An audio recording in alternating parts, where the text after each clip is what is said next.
Warning, this podcast contains heavy spoilers for not just one movie, but entire franchises. We highly recommend going and watching these movies before listening to us as a companion piece that stitches all the timelines into one creepy, crime-ridden story. There will be no more spoiler warnings.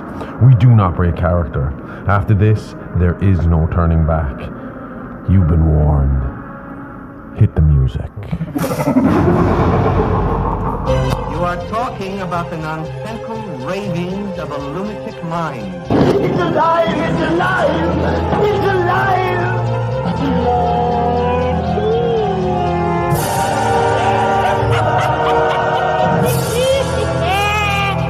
It's alive!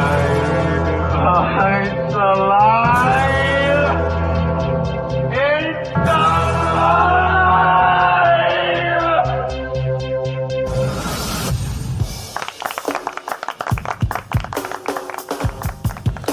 Okay, let's start with this one, I think.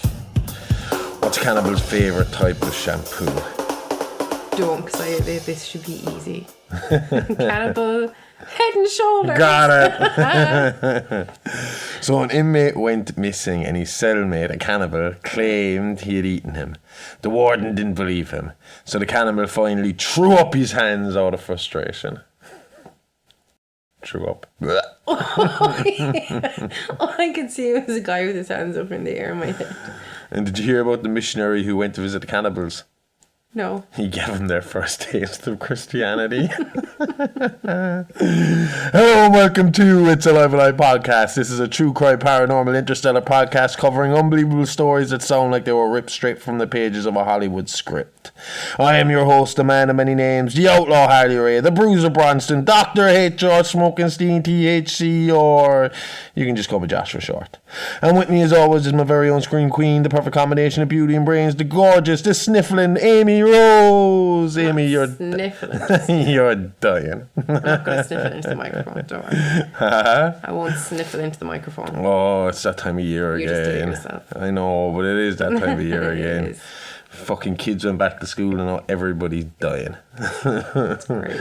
One of our kids has already gotten a week off of school from sickness, and now you. Now me, yeah. I'm getting a week off work. And I'm just tired. But I'm tired because it was my own fault. I stayed up all night watching wrestling. Yep. Because American listeners, wrestling is on at normal times for you, but for me it is usually starts from 1 in the morning. Yeah. And I had to stay up to see the debut of Edge, the rated R superstar. Awesome. Do you know what else I can't wait to see? The Toxic Avenger. Finally got some. It's not out this week. No, I thought it was coming out this week.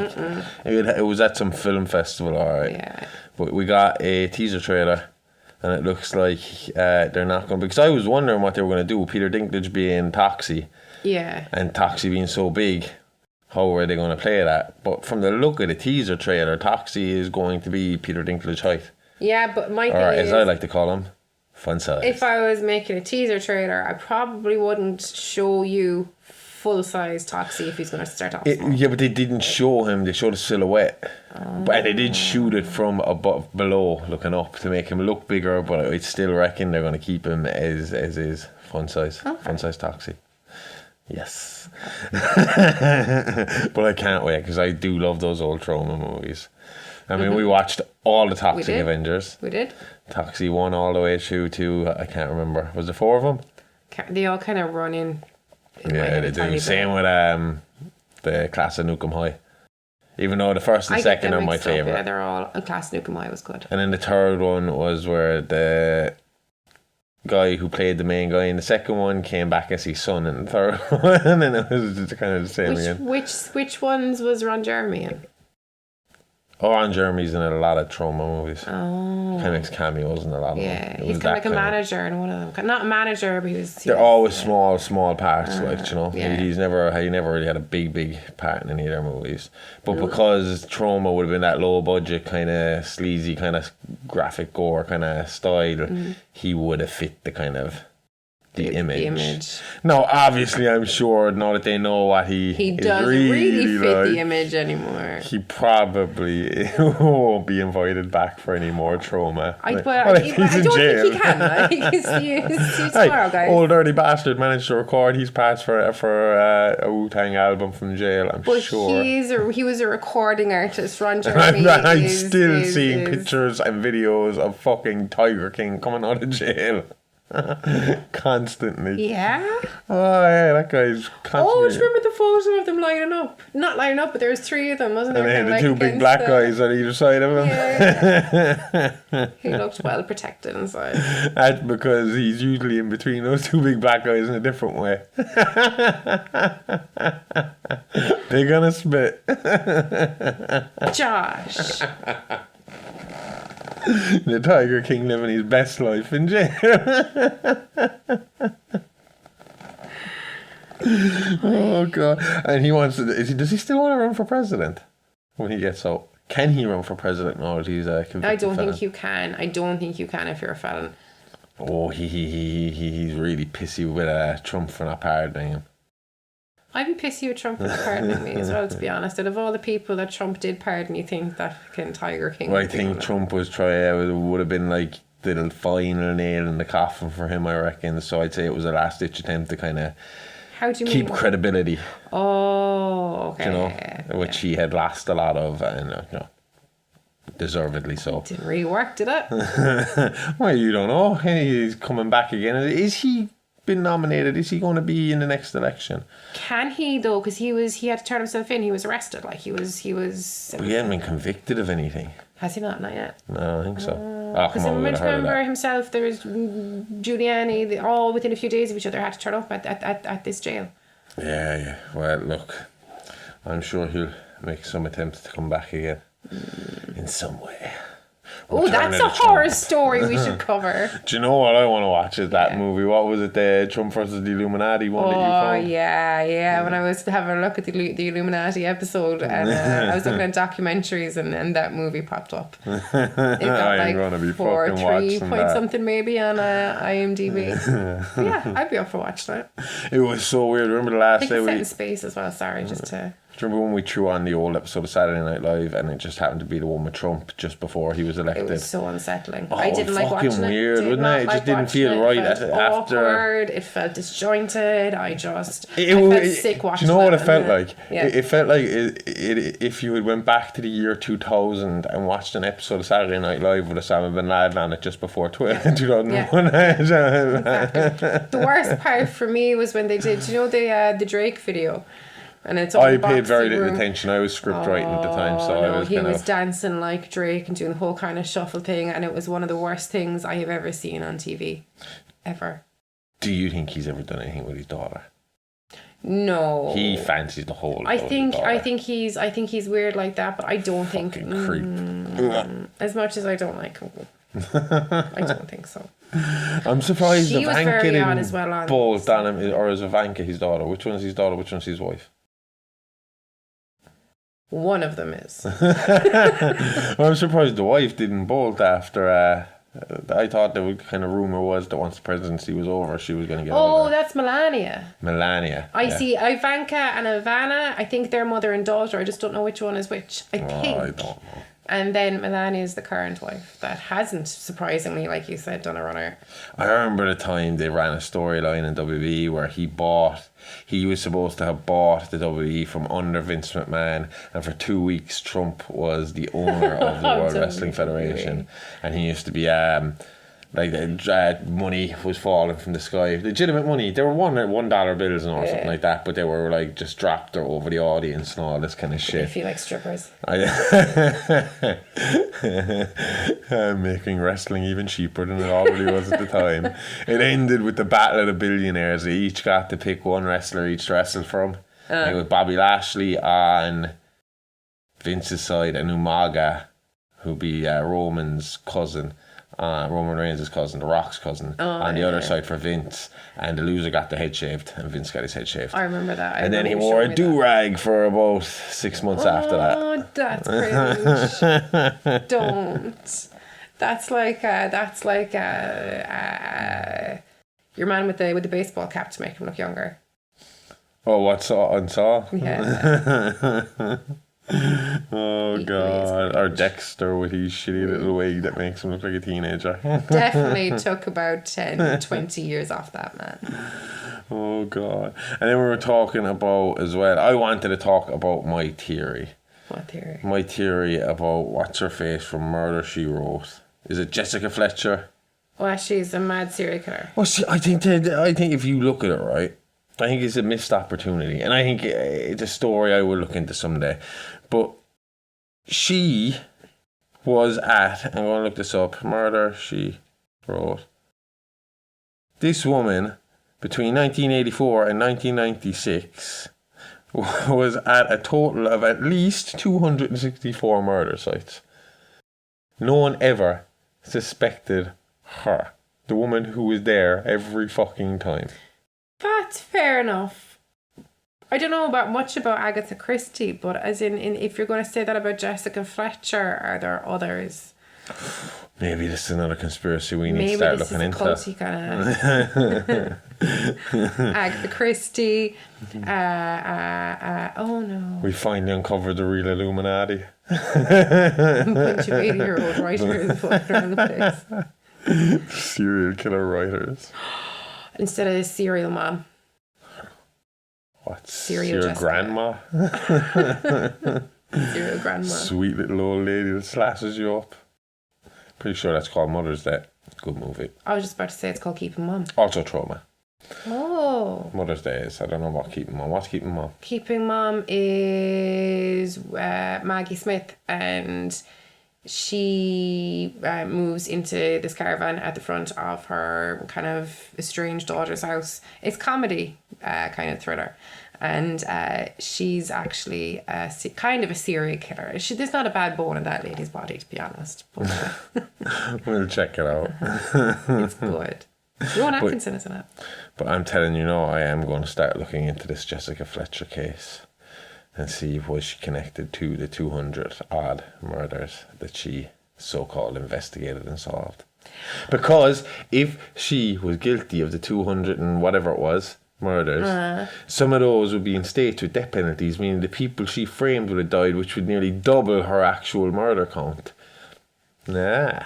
But I'm sure that the FBI... How is it hang you're telling me it's a coincidence that she just happened to be there every time someone got killed? She was good at her job. So breaking good. the story before it even happened. Or making the story. Making the story. But I suppose before I start looking into Jessica Fletcher and her possible conspiracy and web of murder and lies, I better answer some questions and finish off the conspiracy of the Sawyer clan. Yes, please. So, when we left off last week, the Sawyer family had suffered their first real defeat. The older brothers were now all dead, with twins Nubbin and Chop Top killed during the pursuit of their prey, and Drayton Sawyer killed by the state of Texas for his crimes. Not all the older brothers. Bubba's still out there, yeah? Apologies, I'll rephrase. Officially, all the older Sawyers were dead, because officially Bubba, aka Leatherface, didn't exist. No, according to Texas lawmen, the monster known as Leatherface died with Drayton Sawyer in the gas chamber, thus ending the 13-year mystery that was the Texas Chainsaw Massacre. What the lawmen didn't count on was that there were reinforcements coming, and the next generation of younger Sawyers were cruising rural Texas looking to pick up where their older brothers had left off. Last week I said this was a mystery story. Who were the Sawyers and what was their motivation? I promised to explain more about that this week, covering their background and what led them to become such feral animals. I suppose now is as good a time as any to get into it, because if last week was a mystery, then this week it's all conspiracy, with weird twists and turns to the Sawyer tale as we get deeper and deeper into the history of the cannibalistic clan. So now I'm going to preface this with a little disclaimer. As I said last week, the Sawyers were not the social number type, and the family was off the grid for generations at this point. So all the information here is stitched together from a lot of second and third hand sources, stories told by locals who knew them as the strange family in the community. So I can't stand by all this being fact. A lot of this is my own interpretation of the information put in front of me. And shit, if I'm to be honest, some of it is my own theory on what might have been going on in this conspiracy. Okay, so it's an informed opinion. Yeah. Like that's a good way of putting it. Thank you. So Earl Sawyer was allegedly born in 1849 in the rural area of New Muerto in Hunt County, Texas. Absolutely nothing is known about Earl's early life, except that when he came of age, he began working in the local slaughterhouse. Local legend says that Earl's skills at killing and butchering cattle were unmatched, and he could put down a cow with one swift whack of a sledgehammer. At some point before the turn of the century, Earl met and married a woman only known as Luda May Hewitt, name presumed, not proven. And together they had their first and only child, a daughter named Anne Sawyer, in 1907. Okay. Now again, that name I'm not 100% sure on. It was the only thing I could find online. It's the best I could do, so that's what we're going with, Luna May. Luna May. I know it doesn't make for a great story either, but unfortunately, again, not much is known of Anne's early life, due to it being the early 1900s and the Sawyers staying well off the grid. Okay. What we do know about Anne, though, is she would go on to sire 7, maybe 8 boys herself in the future. The first of those being Drayton Sawyer in 1920, when Anne was only 12 years old. That is disgusting. The poor girl didn't stand a chance. Or who's the father? Just like everything to do with the Sawyers, the answer will disgust you. It's believed that while giving birth to Anne, there were complications, leaving Luda May unable to have any more children. Actually, that's putting it lightly. Luda May worked on the meatpacking section at a slaughterhouse. That's how she had met Earl. The story that goes around is the boss in the slaughterhouse was a slave driver, and maternity leave wasn't really a thing. So at 9 months pregnant, Luda May was still working 12-hour days. One day, she just keeled over, began to bleed from below, and an emergency birth was performed right there in the slaughterhouse. Jesus. Obviously not the most hygienic location for a birth, and it was a messy birth. Luda May was lucky to survive, but untreated infection later was the cause of her infertility going forward. I bet they had the right tools, though. Disgusting, Amy. This was unacceptable to Earl, as he wanted a big family full of boys to help him start his own farm and slaughtering business. The way he saw it, Anne caused the damage, so Anne would have to step in as a replacement. All the better because she was young, meaning she would be fertile for years to come, allowing him to spread his seed for generations to come, and that is exactly what he did. That is nasty. To say the least. As soon as Anne's first period rolled around, she had her father on top of her. Only 11 years old and at that time, and 9 months later she gave birth to Drayton, her first son. But due to the age difference, they felt more like brother and sister. This was a scandal at the time. Although they were off the grid, they were still part of the small New Muerto community. Earl, still a respected worker in the slaughterhouse, and in a small area like that, everybody knows everyone else's business. It was known that after Anne's birth, Luda May was left infertile, yet here, 12 years later, is another Sawyer child. Obviously, they tried to play it off as a miracle baby that Luda May was blessed with. But in reality, the town people knew the truth, and Earl's reputation was severely damaged. Locals say Luda May was mortified and became a shut-in, and that's where her backstory ends. She wouldn't be seen again until her body was recovered from Texas Battleland in 1986. Jesus. After Drayton, it would be 25 more years before another Sawyer child was born. My guess is Luda May must have died in the first half of the 1940s. I'm thinking the embarrassment of Drayton's birth caused her to put her foot down and probably kept Earl in line for a while. But as soon as she was gone, he was right back at it with Anne, now 38 years old. So was the 11-year-old rape a once-off, or do you think he continued to abuse her afterwards and just made sure that she didn't get pregnant? No, look at who we're talking about here. It's the Sawyers. I have no proof, but I'll bet the house on it he never stopped abusing that girl. Yeah. It was around the time that Anne became pregnant with twins Nubbins and Robert that the slaughterhouse changed with the times and began to use more humane ways to slaughter the animals. This enraged Earl, who enjoyed his job way too much if you ask the locals, and feared the rise of automation in the workplace, causing him to quit and take his son Drayton with him. Drayton had begun working there in 1933 when he was only 13 years old. He was young. This, according to Drayton, was known as the family shame, and with no work and a growing family to feed, the Sawyers slipped into poverty and into depression. That's when the idea of cannibalism entered Earl's head. According to a cellmate of Drayton Sawyer, it said that when Drayton was asked why the Sawyers began eating people, he said the idea came from Earl, who had at some point been in the army. Do not ask me which war. If the man's age is to be believed, it could have been the end of the fucking American Civil War for all we knew. So he had to eat people in the army. Okay, the story goes that Earl and his unit were trapped in a foxhole, blocked by the enemy, and reinforcements were a few days away. Rations were scarce, and once they ran low, the unit resigned themselves to the fact that to stay alive, they'd have to start eating each other. So every few days, straws were drawn and one unlucky soul was sacrificed for the good of the unit. Holy God. I thought that their death rate would be like one a day, so you wouldn't have to kill anybody. Well, they were well hidden, well locked in. They just couldn't get any help, you know. They would have starved to death before they would have been shot. So Earl was no stranger to the taste of human flesh, and being that he had already wasn't exactly an upstanding and decent human being a pedo and all that, Yep. What came next was no big stretch for him.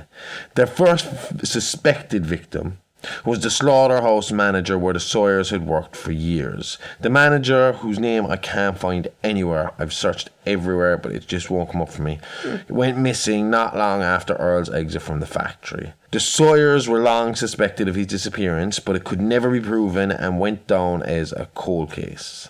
The slaughterhouse eventually shut its doors due to dwindling population and by proxy dwindling farms, cattle and workers, and before long the once quiet industrial suburb of rural Texas became a ghost town, filled with only dilapidated farmhouses and an empty slaughterhouse and an old filling station. Due to the dwindling population and their reclusivity, little is known about the Sawyers pre-1973, but it is said that the area around their farmhouse became kind of like a Bermuda Triangle of Texas. Travellers who ventured through the area regularly went missing with no trace ever found of them again. And no one found that suspicious. Like they didn't think to go investigate the only family left living in the area. We're talking about post-war America up until the 80s. No social media, no internet, no phones. Missing adults were often chalked up as runaways who wanted to cut ties with their past and start fresh. Now, as I said, over the years, Anne and Earl had 6 to 7 children together. They are as follows. Drayton Sawyer, first child, born 1920. Nubbins and Robert Chop Top Sawyer, second and third children, twins, born 1945. Presumed but not proven, Bubba Leatherface Sawyer, supposed fourth child, born 1947. Alfredo Sawyer, fifth child, born 1948. Tinker Sawyer, aka W.E. Slaughter, sixth child, born 1949. Edward Tex Sawyer, seventh child, born 1958. And Wilmer Sawyer, eighth and last child of Anne and Earl, born 1969. Where do you think they found the name Alfredo? I wondered the exact same thing. Do they have Italian ancestry? I don't know about that, but you want to know why Wilmer was the last child. Oh, okay. So Anne, sick of having her now extremely old and decrepit father on top of her, decided to take it upon herself to sterilize Earl and, castrate Earl and sterilize herself. I don't know exactly how she did it, but it happened with Michelle, what's her name? I can't remember. She was the third survivor, where she said, and basically said something about burning down there. Oh, clothes hanger. Yeah, something along those lines. And basically she made it clear that she had sterilised herself and grandfather. Cauterised her tubes, basically, her by herself. But after she did that, somebody else took over building the family line, but we'll get to that a little later as well. So, like, what's the deal with Bubba? You be dancing around it since last week's episode. Like, is he a real person or not? Just a little more patience before I get into the conspiracy angle. I want to tell you the story of Michelle Shatnell. Michelle Shatnell, that was the name I was looking for. And Benny Forey, who from 1990. Then we'll get into Wilmer and JD and the whole fucked up experiment that might or might not be taking place. Hurry up. So, it's the summer of 1990 and teenager Michelle Shatnell and her boyfriend Ryan, both 18, are driving cross country from California to Florida to return a borrowed car to a family member. The trip had been relatively uneventful, but as they got close to Dallas, they noticed the traffic began to pile up. They later found out that the traffic jam was the result of an excavation that was taking place up ahead. You see, the police had unearthed a body pit, a mass grave holding anywhere up to 70 bodies. And this wasn't the first one either. A few months earlier, a similar mass grave was discovered in Donny Tray with another 30 bodies recovered. That's in and around 100 dead for those of you keeping count. Yes, it's safe to say the Sawyer boys were at it again, and in a big, big way. So taking a little detour, Michelle and Ryan found themselves at a rural rest stop in the middle of nowhere, Texas. The Last Chance gas station. A gas station the owner inherited from his brother. That owner being Alfredo Sawyer, brother of former owner Drayton Sawyer. It's here they also met a hitchhiker known as Tex. Edward Tex Sawyer, yeah? I can't get nothing past you. So, basically what happened here was they stopped for gas. Tex and Alfredo are there. Tex is kind of playing like he is just a drifter. Okay. He's looking for a lift. He not a Sawyer. Doesn't give him the name Sawyer, just gives him the name Tex. Yeah. Michelle obviously needs to use the bathroom. They've been driving for a while. Yeah. She asks Alfredo where the bathroom is. He's filling up the car. She goes into the bathroom. No, while she's in the bathroom, Alfredo sneaks back into his shop front, where he has a little peephole, and he starts peeping through to watch Michelle go pee-pee and poo-poo. Yeah. Tex catches him in the act and tells Michelle and gets into a bit of a scuffle with Alfredo. Alfredo comes running out of the shop of the gas station with a gun in hand, shotgun in hand, and starts freaking out. Tex tells the couple to get back in the car. He had already given Ryan some directions, telling him it was a shortcut to where they wanted to get to. Michelle and Ryan raced down the road, right down the route Tex had laid out for them. But in the process of the getaway, Ryan claims to have seen Alfredo shoot down Tex. But before they could process that, Alfredo got one shot off on them, blowing out their back window as they sped away. So the Sawyers are back at their original stomping grounds. If Drayton's old filling station is close by, then so is the old Sawyer farmhouse. And not to interrupt the story, but where the fuck were these Sawyers between 1973 and 1990? Yeah, they were back in the original area, but not at the same house. They were a few miles down the road. Okay. Well, they didn't think the people of the area would start to look into them once travellers started to go get reported missing again. Obviously not, but I'll explain a little later why that might be. As far as where the rest of the Sawyer clan was up until this point, well, you have to remember these were desperate, poverty-stricken people who felt they had no choice but to hunt to survive. That's no excuse for their actions. I mean, they could have hunted animals like man had been doing since the dawn of time, but on top of being desperate, the Sawyers were not good people to start with. They were inbred animals sired by a psychopath.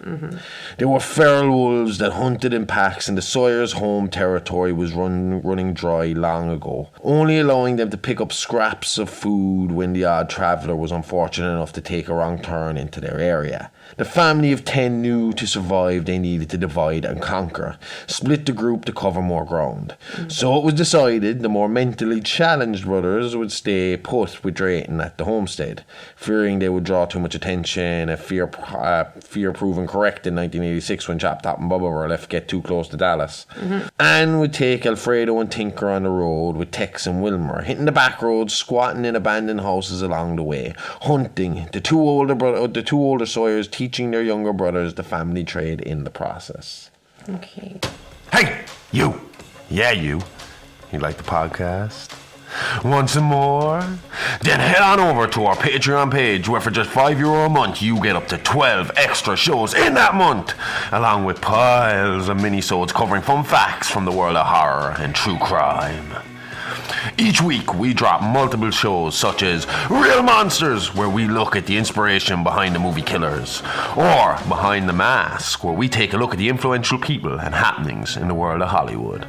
All this, plus movie reviews, watch-alongs, and regular AMAs. That means Ask Me Anything. You really do get a bang for your buck. And by bang, I mean like podcast. I'm not soliciting or anything. Shit. Moving on. For just €5 a month, all this could be yours. So head on over to www.patreon.com/IAApod. That's www.patreon.com/IAApod. And start listening now. The couple drove down the darkened road for miles, surely at this point far enough away from the crazy Alfredo to relax and compose themselves. What they didn't know, though, was not long after they took off, another Sawyer was hot in their tail, and as they drove along the rural road, the bright headlights of a pickup truck blinded them. It picked up speed, clipping at them from behind. Then, just as it was about to pass the couple by, bang! A coyote carcass smashed through their windscreen, causing them to swerve to a stop, puncturing their tyre in the process. Now, they had to pull over in this situation. Do you think you could manage this, pulling over in this situation? No. This is your second encounter with a Psycho Sawyer in the same area. Did they have to pull over? Oh, the tyre's fucked. I mean, once the tyre goes, you have to. Like, there's no if, buts, or maybes about it. You're just going to destroy the wheel. I mean, they could have, but it would have been fucked and they would have gotten caught down the line anyway. Yeah, so, anyway, it looked like the pickup truck was gone. Okay. So they pull over and they start, it's dark. No phones back in this time, so it's just the normal flashlight, like. And Michelle is holding a flashlight for Ryan, trying to get this done as quick as he fucking possibly can. But she said she could hear something coming in the background, and it was all black. It was just dark. It's a rural back roads. It's like around where we live here. Yeah. If we go for a walk down a road here in the night, it's fucking pitch black. Yeah. So they couldn't see a thing. And apparently Michelle was saying afterwards that Ryan was complaining because she kept taking the light off, but she kept hearing something, so she kept looking up to see. As you would. Yeah. And he just got the lug nuts on, but they weren't tightened, and they heard the old familiar roar of get in and go. I don't care what the lug nuts are like. Get fucking in and saw going. It's go. Leatherface. Leatherface attacks. They freak out. They try to get into the car. He's fucking hacking at them. Michelle claims, I don't know how we managed it, this is hulking strength here, that he was holding on to the back of the car when they tried to drive off and literally ripped the trunk off of the back of the car as they drove away. Hannah, are we talking about like the thing at the bottom of the trunk that comes off if you get caught in a footpath? The door, like. Or oh, I thought you meant half the car away. No, literally like the door of the trunk off, ripped it off as they were driving off. Okay. But they got away, okay? Yeah. So, but as they're getting away, obviously in a panic, they're turning the corner, there's this other car coming at them. And they crash into it. Well, they don't crash into it. They kind of fucking swerve off the road and they see it and crash off into a ditch. Okay. But the guy in the car, he's good enough to stop. His name was Benny Forey. He was a retired soldier and a survivalist on his way back from a camping trip with his militia-style buddies. When so he crashed into Michelle and knocking them from the road and into a nearby brush. He got the couple free from their car only to discover the terrifying details that led to their encounter. So now, he is listening to these two, and they're Michelle's kind of all of it, and Ryan is ranting and fucking raving. There's this madman with a fucking chainsaw after us. His brother had a gun, he was shooting at us, he's losing his mind. He said, we're being hunted. Benny, whose truck was still up on the road, he ran up there to see if he could get any help. Well, Benny believed him. It's not like he didn't believe him. Benny was tooled up. He was going up to his truck to get some weapons. The way I'd see it was I'd have no choice but to believe them. I'm not going to believe them in America in pitch black. So Benny heads up, and when he gets to the main road, he sees that there are flares along the road. Okay. Like the cops do when there's an accident. They put down flares so people can see and they can get around them. But at the end of this row of flares, he meets Tinker Sawyer. Who is the guy who was in the truck that ran the couple off the road to start with. Now, Tinker's playing up like he just saw that they were in a bit of trouble and he's got a truck with a winch on it and he'll get them out, you know, no hassle and all this shit. Benny's a little smarter than that, and Benny kind of, you know, he's talking to him, he realises something's weird here. He knew, you know, that the kids had already told them, you know, they were being chased down. So Benny said, all right, yeah, I just got to get something from the car. Goes over, starts loading up his fucking gun, you know, his machine gun. Yeah. Before he could get it loaded, Tinker, also knowing what was going on, charged at him in the car. Fucking knocking Benny's car off the fucking road and barely missing Benny. Oh, I thought it was by So Benny knows off in the woods as well, away from Michelle and Ryan at this point. Okay, so they're all trying to get away. If Benny didn't realise the trouble he was in yet, he was soon about to find out, because after being forced back into the wooded wilderness by Tinker, Benny stumbled across a girl. I say stumbled across, but Leatherface was actively hunting Michelle, Ryan and Benny. He was about to catch up with Benny when this mystery girl caused a distraction, sending Bubba, sorry, not Benny, off in the wrong direction. Benny is one of the 5 survivors we spoke about in the last episode. Yeah. Himself and Michelle live to tell the tale, so I'll be switching between their stories as we go along. Okay. Now, Benny at this point had seen Leatherface, so he knew he was around the place, you know? Benny and the girl, who Benny said was named Sarah, got talking, and in their brief encounter, Benny learned that Sarah's whole family had been released into the woods and hunted down by the Sawyer family. She was the last surviving member, having watched her sister being murdered just earlier that day. Oh. When Benny inquired as to why she didn't head for the road and leave, she explained that the family watched the roads, leading people from the roads into their sick little hunting ground. Yikes. Now, assuming that the mass grave sites in Donny Train outside Dallas was the work of the Sawyers, it would be safe to say that they had plenty of practice hunting and knew the wooded area like the back of their hands. Because of this, it didn't take long for Leatherface to hunt down and kill Sarah and Ryan, taking Ryan home to the family farm to be dressed and butchered for dinner. Ryan actually got caught in a bear trap. The whole woods was booby-trapped, near impossible to escape. Smart. Once it was clear that Ryan was fucked, Michelle took off running, finding the Sawyer farmhouse, and just like Sally Hardesty, made the mistake of not questioning just who might live inside there in the area inhabited by cannibalistic psychopaths. No, she went inside, right? Mm-hmm. And went straight up the stairs, as they all seem to do in these situations. I don't know why they go up the stairs to hide. You're cornering yourself. But she went upstairs and she went into a room and she found a little girl, reckoned to be about 12. Okay. The little girl was sitting there having a tea party with a little doll that she called Sally Hardesty. Oh. There was bones and skeleton, like skulls and bones around the room, and she had toys made out of these bones. She looked like a pristine little child, according to Michelle. Now, again, Michelle, only person in the world to have ever seen this child. The child was real friendly with her, real nice with her. They got talking. She was going to try and get the kid out of there. Next thing she knows, the child stabs her with a piece of fucking sharpened bone right in the leg. Yeah. She stumbles backwards right into the arms of Tex, the hitchhiker she thought had been killed earlier that day. Okay. Yep. So now she realises she is well and truly fucked. Just like Sally and Stretch before her, Michelle found herself bound to a chair in a kitchen dining room at the Sawyer home. The kitchen dining room must have had to downsize after the whole chili business scandal of 86. Yeah, business was slow. They couldn't afford to have the 2 separate rooms anymore. It was all compact. Can't imagine. After Anne appears, Michelle begs for help but is ignored. A man that Michelle said went by Tinker appeared at the doorway, dragging the badly injured but not dead Ryan, whom he and Tex proceeded to suspend upside down by the ankles with a pair of meat hooks. What, like hooks through the ankles? Yep. Fuck. If that's not enough, after they hooked Ryan up, Tex took 2 large nails and used them to make sure Michelle wouldn't be able to go anywhere. They had learned from their brother's mistakes and their girl wouldn't get away. He drove the nails through each of her hands, sticking her to the wooden chair she was already bound to by rope, then gagged her to keep her quiet. Now, the kitchen scene this time went a little bit different from the last few times. Grandpa was there. Okay.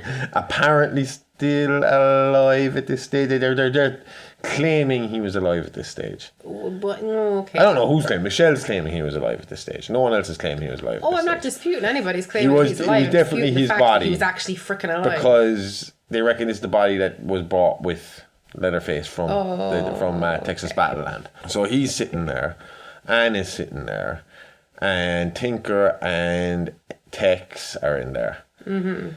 Tinker apparently fucking they were going on like fucking, the way they talked about Leatherface was like he was like an angry teenager. And he had grown his hair out as well. He had long hair at this point. Okay. And they were like, you know, he'd been cranky and bitchy around the place. So Tex had bought him a new chainsaw. Yeah. Michelle said this thing was huge. Okay. But across it, I don't know if you remember in the last episode, I said Drayton Sawyer once said, the saw is family. Yeah. And that's what they had engraved on the side of this new chainsaw. Fancy. Saw is family. So this was a present for Leatherface. Bubba. Make me not want to use the chainsaw if they got it engraved for me. No, it didn't buy him much love for very long because apparently at this time as well, Bubba has started getting into music. Yeah. So he'd be walking around with his headphones. Well, Michelle said he was walking around with headphones on that day. Okay. And does she know what he was listening to? she didn't say. No, she was terrified. She was fucking after getting her hands nailed into a fucking chair. So she said that she saw him getting into an argument with Tinker, and Tinker threw his Walkman into the oven, and then Bubba grabbed Tinker and stuck his face in the fucking oven. And then when Tex kind of got involved, he took his head out and put his hand in and forced him to pick up the. Right, you fucking soul little shit. He's good hand too, because Tex had a hook on the other hand. Did he? Yeah. So it was his good hand that he let him do it with. Do we know how it happened? But no, there's no real, maybe. Quick and easy dinner. Couldn't get to the shops one day. Anyway, so like I said, Ryan was hanging upside down here. This dude wasn't dead yet. Okay. And this is where the real fucked up part comes in. Okay. Because again, like we said, we don't really know a whole pile about this Babby situation, this Babby Sawyer, this 12-year-old girl. Yeah. But Michelle said she came in and Leatherface was the one being real fatherly to her. She came over to Leatherface, kissed him on the cheek, and then went over and joked with or actually started to scold her two maybe supposed uncles. Okay. That it was her turn, that they had promised that she could do the next one. Ooh. So they agreed that her being 12 years old, she was old enough to do the next one. Next one being finishing off Ryan.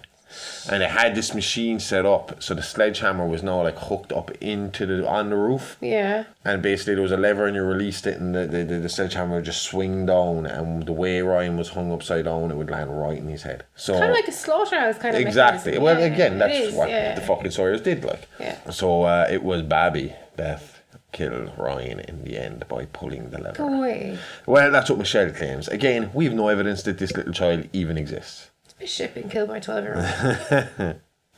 So while all this was going on inside, Benny was still outside, surveying the land. He came across Alfredo disposing of body parts in the swampy grounds around the farm. Benny said they had a brief confrontation, and then Benny knocked him hard in the head, knocking him into the swamp. Benny was pretty sure Alfredo was dead from that crack. Bye-bye, Alfredo, you creep.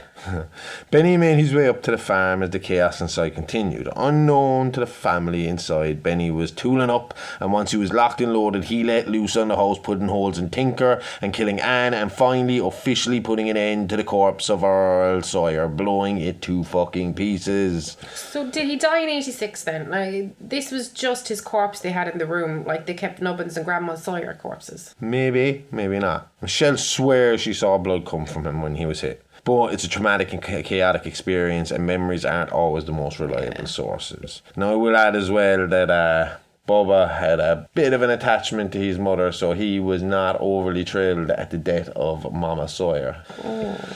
Once the shooting stopped and while everyone was down, Michelle sucked it up and ripped her hands from the nails that held her in place. She stabbed Tex to get past him and ran to join Benny, Leatherface hot in her heels, as Tex stayed behind to deal with Benny. As they fought by Tinker's truck, Benny noticed that the fuel tank of the truck was leaking, pushing Tex into the line of fire as they struggled back and forth. Now, something I left out a little earlier was when Benny met Sarah, the girl in the woods, Benny wanted a cigarette. And he had no light, but Sarah had a lighter, so she gave him the light and he lit up the cigarette.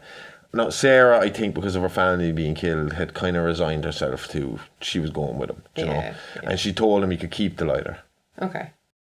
He burned Tex with the lighter. Exactly. Karma. Every time they were in the fight, every time they got close, he pushed him further into the oil as it was pouring out. Yeah. And then before, Tex realised what was going on, it was too late, and Benny just lit up through the lighter and Tex went up in flames. Crap. So with Tex down, Benny raced to help Michelle, who was still running through the booby-trapped woods, stalked by the monster Leatherface. Benny said he got there just in time and out of pure instinct tackled Bubba, knocking him into a bog and saving Michelle in the process.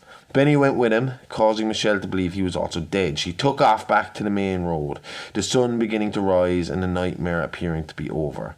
As she sat by an abandoned tyre, she got a fright as she saw Alfredo's truck pull up in front of her, but was relieved to see it was only Benny, who had managed to free himself from the bog and was ready to spin them the fuck out of there.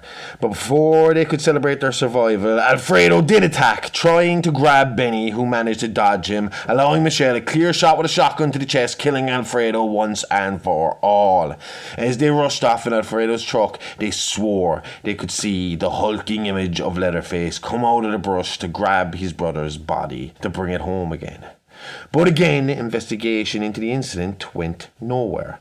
Earl, Anne and Tex's bodies were found on the farm. Alfredo was found shot on the road, again putting the existence of Leatherface in question since both the survivors claimed to see him move Alfredo's body. Yeah.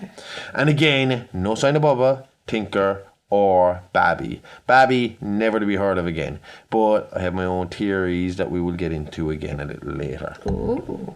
Originally, the police wanted to say it was a copycat situation, but DNA evidence proved the familial link between Alfredo, Tex and Anne to that of Drayton, Nubbins and Chop Top. They also found evidence on the farm to link them of the body pits, now attributing over 100 murders to the savage Sawyer clan. Okay, it's honesty time. We have a confession to make. We suck at socials, no good at Insta, can't send a tweet or an X or whatever that super villain looking motherfucker is calling it now. Stick to your space cars, Elon. But we know you want to chat, you want to be kept updated, you want to be alive all the goddamn time. So we're getting down from the antisocial soapbox and giving this a try. So come chat to us on Insta and Twitter at AliveAlivePod, or hit us up by email at itsalivealivepod@gmail.com. We want to hear from you. Tell us what you like, what you don't like. This is a project, it's still a work in progress, and we just want to give you more what you like and less of what you can't stand. So give us a like, give us a follow, we'll always hit you back and we'll always try to reply to everyone. So come say hi. We don't bite. Well, at least Amy doesn't. And she keeps me well fed, so you got nothing to worry about. Now, back to the show. I pointed out in the last episode that sometimes the brothers swapped names or took the names of dead relatives in order to confuse survivors and cops. Sometimes they did it though because they had no choice. And APB was out for Tinker Sawyer, with a pretty good description of him to go along with it. He was out alone with Bubba again in hiding and going by Walter Edwards Slaughter. He lost weight and simplified his look to make him blend in a bit better. He also replaced his hook with a prosthetic hand. Oh, okay. The Sawyer clan was shrinking and he only had one more line of defense. The youngest of the Sawyer clan, Wilmer Sawyer. But like Drayton had to stay low on weight while Chop Top finished his tour of service, Tinker and Bubba would have to stay low for 4 years while Wilmer completed his time in the armed forces. His time wasn't quite like Chop Top's. See, Wilmer didn't see a whole lot of what you would call conventional action.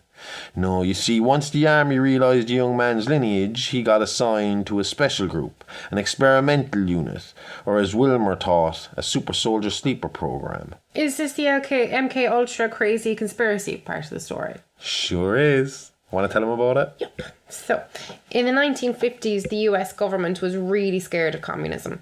The newly created CIA at the time was tasked with making sure their country stayed good and capitalist, while also researching ways to repel communism overseas. A lot of research was put into mind control to try and understand a few things more fully, among them the possibility that someone could be turned into a double agent without knowing it. This idea was investigated as a way to both identify communists operating here in the US and also as a possible method to infiltrate the Soviet Union with homeland spies. People born and raised as Soviets but secretly and possibly unknowingly working for the USA. This program, named MKUltra, used a lot of questionable techniques as forms of research, including dosing unwilling subjects with hallucinogenic drugs, forcing them into unnatural and dangerous social settings to gauge their reactions, subjecting them to sensory deprivation and isolation, as well as things we now recognise as flat-out torture. All of which Wilmer Sawyer was subjected to. I mean, as if it wasn't bad enough he has Sawyer genes, but no, he's been mind-fucked into even deeper psychosis by the US government and trained how to do all this as well. You see, Wilmer, like, they put him through all the LSD experiments, all the weird fucking social situations and all that. Yeah. But because of his family history and because of the way he had been brought up, they thought that maybe using him to put other people in those sort of situations, he would be the guy that put him in the situation rather than being in the situation. The only problem is they'd fucked Wilmer up way too much to have him doing what they had him doing. Okay. So when Wilmer got home, they took up residence again right outside Dallas. As I said earlier, we're down to the last of the Sawyers. Tinker, aka W.E., Wilmer and Bubba, plus Babby, who was missing, believed to have never existed by officials. So I explained the Babby situation already. The only person to say she was there is Michelle Shatner. She's the only person that has seen this girl. Nobody else has seen this girl. Benny didn't see this girl. He was never really in the fucking house to see the girl. Okay. She is the only person that has interacted with Babby and knows about her and can describe her. But again, I have a little bit more on that a little later once we're finished with Wilmer's story. Okay. Again, I'll preface this next section by saying none of this is proven. Okay. There are no bodies. There is no evidence. This is identical to the 73 Hardesty incident. As far as the records go, the 1990 attacks were the last Sawyer attacks or appearance. All we have is the testimony of one surviving witness and the missing person reports of 4 teens, 1 unknown and 3 friends of the survivor, Jenny. Okay. Even when it comes to Jenny, very little is known. Her case file is marked classified, and after a brief stint of interviews with the media cataloguing what happened to her, a smear campaign was launched against her and she eventually disappeared into history. Some say she was kidnapped and killed. Some say she ran away to start fresh, away from the ugly media attacks. Some say she was reprogrammed and rehomed somewhere far away, but the truth is we don't know. What? Like, why do they treat her like that? Survivors have spoken out before. Like, why take such a different approach with Jenny? But this is how they dealt with it in the past. The Sally Hardesty incident was nearly identical and probably would have went down the same way if Catatonia didn't keep her quiet and eventually eliminate her from the equation. Yeah. Remember, for fucking 13 years after the Sally Hardesty incident, they pretended like nothing happened. Yeah. They pretend every time something weird happened in the back roads of Texas, they ignored it. They put it down to accidents, mistakes, just missing people just running away. So, I mean, this is, I would say, the 1990 incident and the Stretch incident will be the ones that are the anomalies, the ones that stand out. The thing about the 1986 thing is Stretch got to the local police first, who got to the incident first, which made it harder to cover up. Yeah. And then Drayton had to take the fall for that because they had been caught. The 1990 incident, you're talking about the same thing. Michelle got to the fucking local police before anybody could come in to clean up the mess. Now, someone obviously did clean up some of the mess because Babby went missing. Bubba went missing. Yeah. But Texas body was found, obviously, so they weren't quick enough, you know? Yeah. And in this situation, it seems like the Sally Hardesty incident, there was time to clean up and get everybody out of there. Yeah. Yeah? Yeah. So Jenny claims this. On May 22nd, 1994, Jenny and her 3 friends, Barry, Heather and Sean, were set to attend their school's prom. Heather, her friend, discovered her boyfriend Barry cheating on her with another girl and she stormed out of the dance, followed closely by Barry.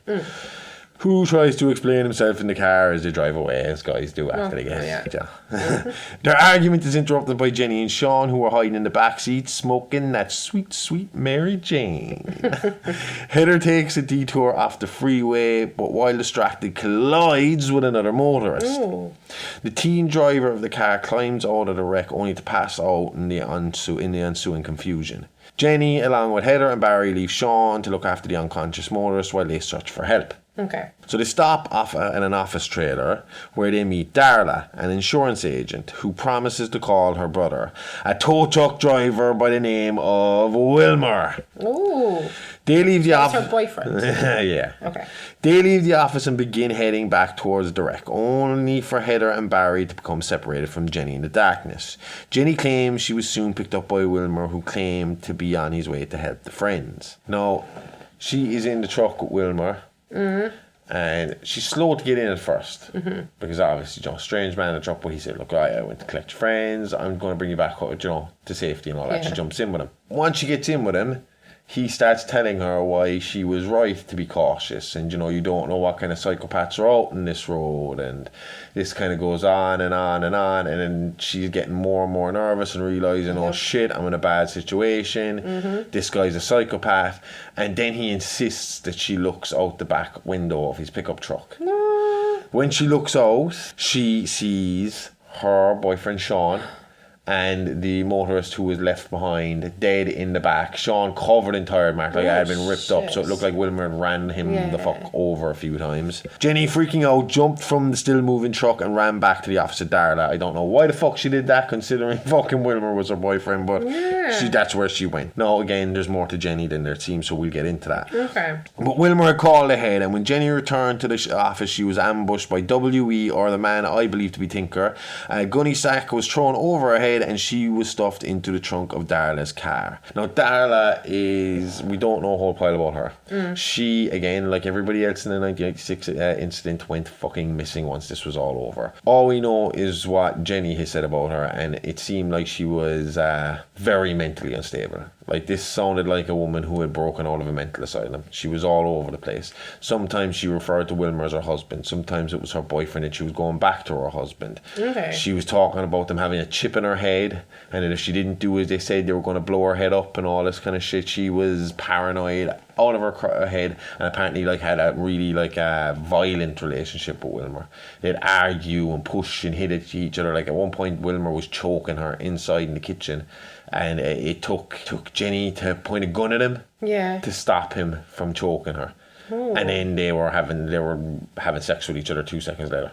Bizarre. But I'll get to the gun thing in a minute as well, because that was kind of cool. Yeah, so that's Darla. So we don't really know a whole pile about her, bar that she's just a little crazy. And why are you so convinced that W.E. is Tinker? Well, look, Tinker went missing after the 1990 situation. He wasn't found again. And when I look at the descriptions of Tinker and W.E., they both have very similar hair lengths, similar kind of facial hair. The only real difference between the two of them was a bit of weight in the name, and obviously he changed his style a little bit. Yeah. W.E. is known as the name that was used on the deed for the gas station that Drayton had bought. That's the name he had died under. W. Slaughter, we actually joked, was the name tag they had on the overalls at the gas station. So I reckon he took that name to hide his identity, because obviously, like I said, local cops got there before whoever was cleaning up the Sawyer's mess. The local cops got there first, so Tinker his name would have been said to the cops by Michelle. They would have gotten a good description of Tinker from Michelle. Okay. I reckon this is just him paying homage to his brother, and using this name and this joke name that they like to use, because they were all going by Slaughter at this point. Wilmer was Slaughter as well. They knew the Sawyer name was Dirt at this point, so this was their way of hiding it. Not a very good fucking way of hiding it, but they're all psychopaths, so it is what it is. Yeah. Once they got back to the house, Jenny discovered Heather alive but badly injured and barely conscious. She had been impaled in the back. Seeing as it's the Sawyers, I bet anything she was hung up or the meat hook. Yeah, probably. Jenny said Wilmer ranted and raved about the government, the Illuminati, and quote, the voices, eyes and ears in the walls. Oh.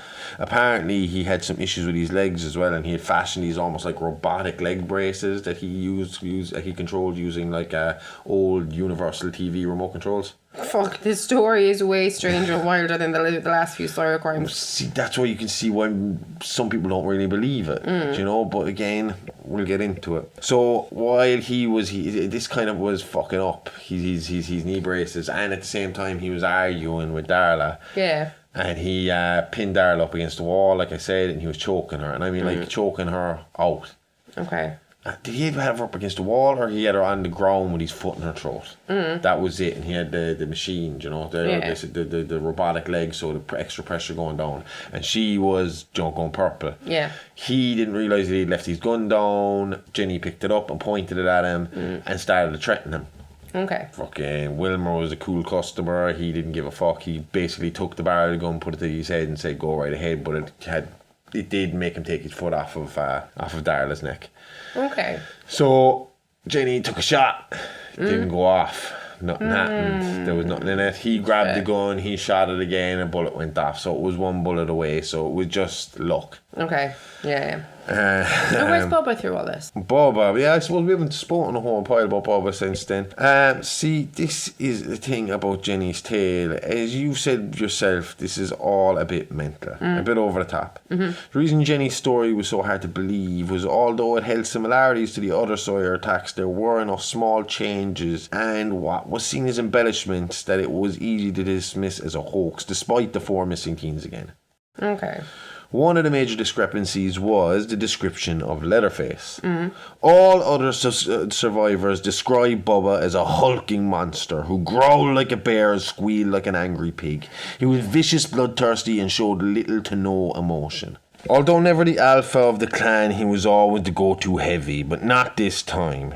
Jenny described a cross-dressing, shrill-voiced, emotional mess of a man, or at this point, possibly a woman. Bubba appeared to be transitioning, and in the process, the once unstoppable killer seemed frailer, tamer, almost like a beaten dog, flinching at every move of his more dominant and controlling younger brothers. What might cause the change in Bubba? Well, see, I have a theory.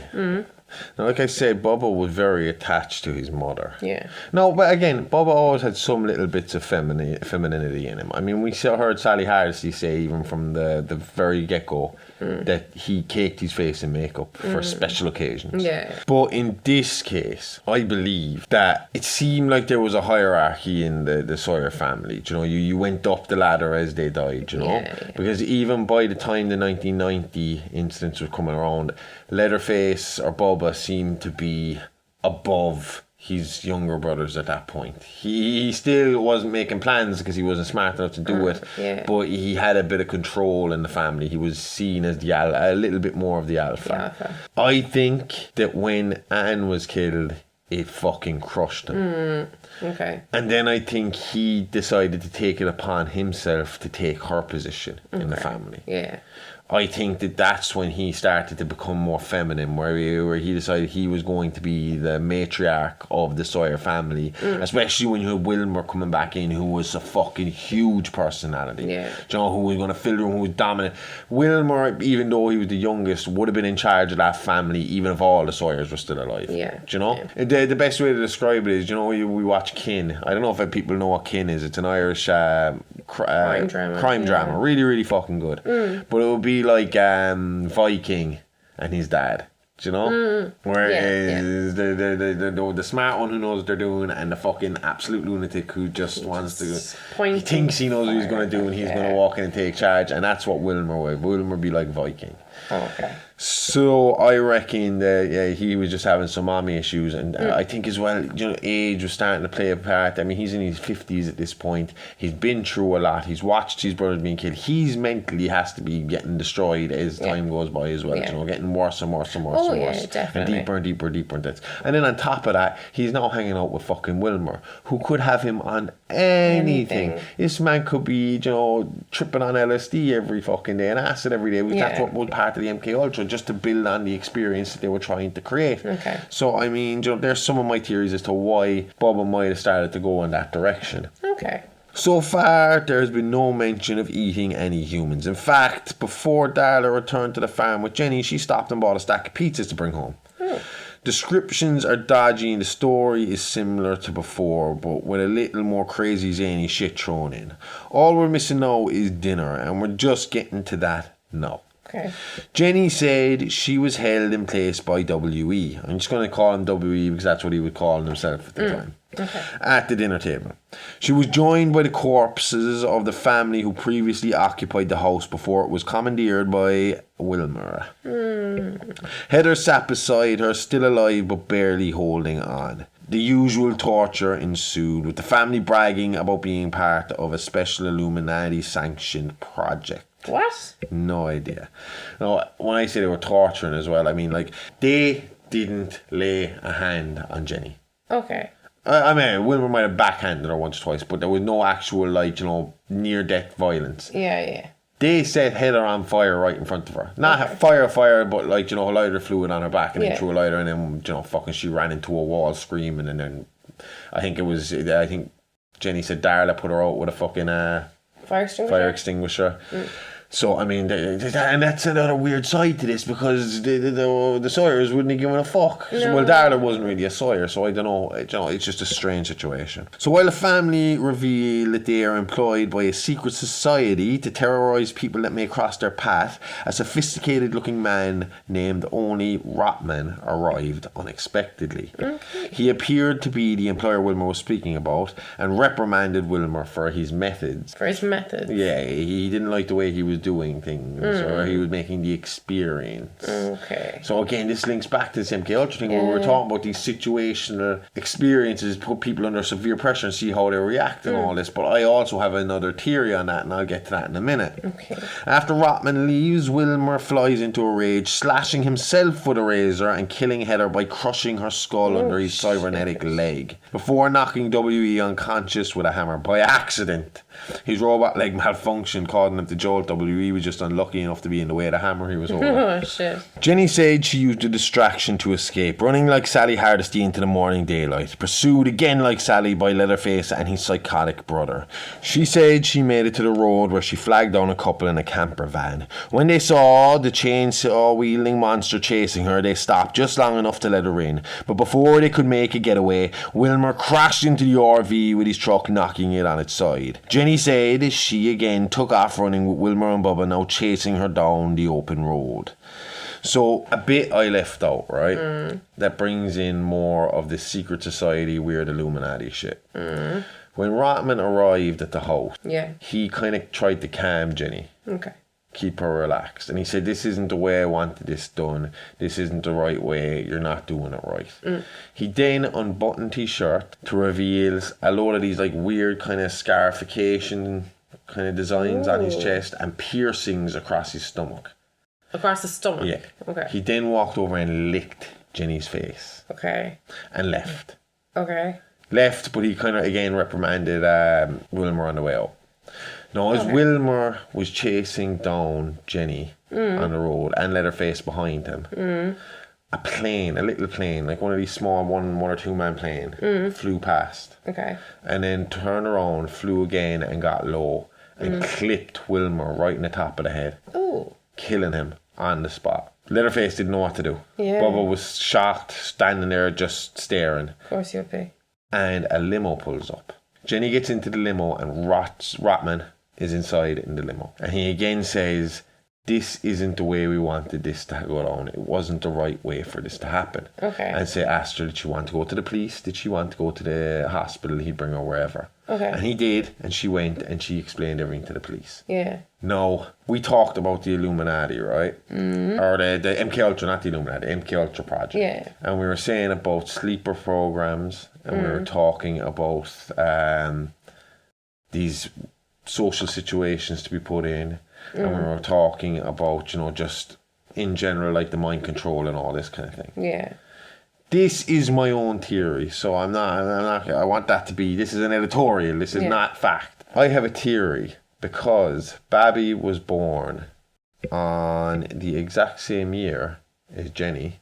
And there is no real record of Jenny before the age of 12. That when whoever was dealing with whatever was going on with the Sawyers, I think that everything that happened from 1976 to 1973 to 1986, that was the Sawyers being the Sawyers. Okay. I think MK Ultra came into it when they saw Wilmer and Chop Top and all this stuff. Well, no, after Chop Top, I suppose. Chop Top. When they saw Wilmer in there. Okay. And they started to realise there was more Sawyers there. Yeah. I think that's when MK Ultra came in. I think after the 1990 stuff happened, they came in, they swooped in, and they started to take control. Whoever this secret society was. And I think Babby was taken and reprogrammed and rehomed. Yeah. I think that the possibility is that she might be Jenny. Because Jenny was never harmed throughout this whole experience. And Rotman made it clear to her that this isn't the way he wanted to do it.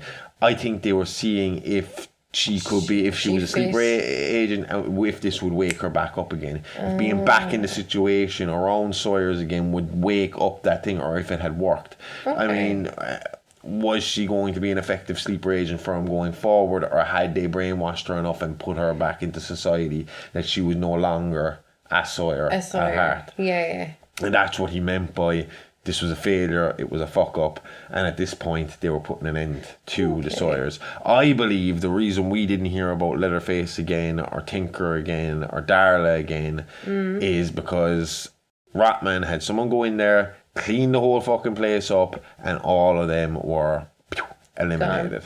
Okay. So that's my crazy theory on the Sawyers. Do you have any other questions? I just have one. Is Bubba real or a persona made up by the brothers? I believe he was a real person. I think there is the possibility. I mean, they played up on it. I mean, that he does slightly change appearance, but most of the time he's always kind of described the same way. The size-wise, especially, being big, being bulky, heavy, kind of, but not fat, like, you know, just fucking heavy set, heavy built. Kind of farmer, you know, like the kind of Mice and Men, Lenny, and fucking the bigger, you know, the big dude, like, you know. And that's the way he was always described outside of the fourth encounter in 1996. So I believe that Bubba is a real person. I think he is a genuine real person. He's popped up too many times, but I think the Sawyers did a very good job of protecting him. I think he might have been a pet. You know, because he's the simpler of them, I think he might have been the baby. Because I did hear as well, like, that Michelle and Jenny both claimed that he wasn't really called Bubba much around him. They'd heard him referred to as Bubba, but Junior was a lot of what they called him. But that was weird because he's older than all of them, and he wasn't. There was no Bubba Senior. So I think they might have just seen him because of his mentality as being the kind of the kid brother of the family, and kind of took care of him and made sure that as soon as shit went down, Bubba was the first one out of there. Plus, it kind of suited them to have this scare tactic, this monster to take care of business for them, and to have their legend live on, but still keep them away from the limelight. Yeah. And when you say they disappeared in 1996, but what about the attack in Harlow? In Texas last year, like, that was supposed to be a massacre with up to 50 people hacked to death by what looks like to be Leatherface. That was a hoax, a bullshit attempt to go viral as a marketing campaign to show investors for a new ghost town Halloween theme park attraction. So, like, they were playing up like it was going to be this influencer heaven kind of place where there'd be no violence. But that was the part of the marketing strategy. And then while all these influencers were there in the no violence zone, Leatherface, who was supposed to be from the area, came out and hacked them all to fucking pieces. Obviously, the people of Texas were not too happy with this. Well, I understand that. So the reaction, I mean, like, again, you have to remember, people knew about Leatherface because of the 2003 movie with Jessica Biel.